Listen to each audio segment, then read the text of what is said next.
50 కోట్లు 80 కోట్లు తెలుగు సినిమాల మినిమం బడ్జెట్. కానీ ఇప్పుడు ఆ రేట్ కి నాన్ తెలుగు సినిమాల రైట్స్ పోటీ పడి మరి దక్కించుకుంటున్నారు మన వాళ్ళు.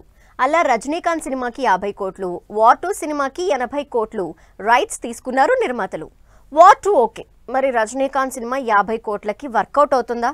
ఒకే రోజు రిలీజ్ అవుతున్న ఈ రెండు భారీ సినిమాలు టాలీవుడ్ డిస్ట్రిబ్యూటర్లకి డబ్బులు మిగిల్చేదేది?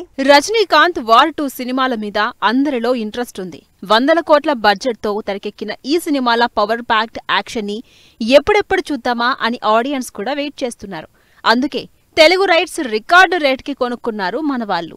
ఏదో 10-20 కాదు, ఏకంగా 80 కోట్లు పెట్టి హిందీ సినిమా తెలుగు రైట్స్ కొనుక్కున్నారు మన నిర్మాతలు.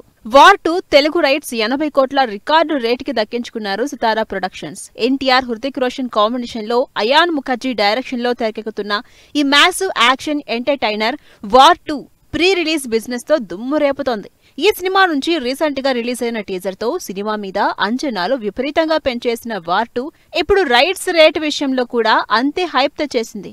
నాన్ తెలుగు సినిమా, అది కూడా హిందీ సినిమాకి ఏకంగా 80 కోట్లు పెట్టడంతో సర్ప్రైజ్ అవుతున్నారు ఇండస్ట్రీ జనాలు. వార్ 2 అంటే ఎన్టీఆర్, హృతిక్ రోషన్ లాంటి స్టార్ కాస్ట్ ఉన్నారు. బాలీవుడ్ తో పాటు సౌత్ లో కూడా వర్కౌట్ అయ్యే ఛాన్స్ ఉంది. కాబట్టి 80 కోట్లు పెట్టినా వసూలవుతాయన్న నమ్మకం ఉంది జనాల్లో. అయితే రజనీకాంత్ కూలీ సినిమాని కూడా దాదాపు 50 కోట్లతో రైట్స్ కొనుక్కోవడంతో షాక్ అయ్యారంతా. రజనీకాంత్, లోకేష్ కనకరాజ్ కాంబినేషన్ లో నాగార్జున, ఉపేంద్ర లాంటి ఇంట్రెస్టింగ్ స్టార్ కాస్ట్ తో తెరకెక్కుతున్నారు. ఈ సినిమా తెలుగులో 50 కోట్లు పెద్ద టార్గెటే అని ఫీల్ అవుతున్నారు కొంతమంది. అయితే Rajini craze, Lokesh action making కి ఫిదా అయిన టాలీవుడ్ ఆడియన్స్ ఈ సినిమాకి బ్రహ్మరథం పట్టినా ఆశ్చర్యపోవాల్సిన అవసరం లేదన్న టాక్ కూడా వినిపిస్తోంది.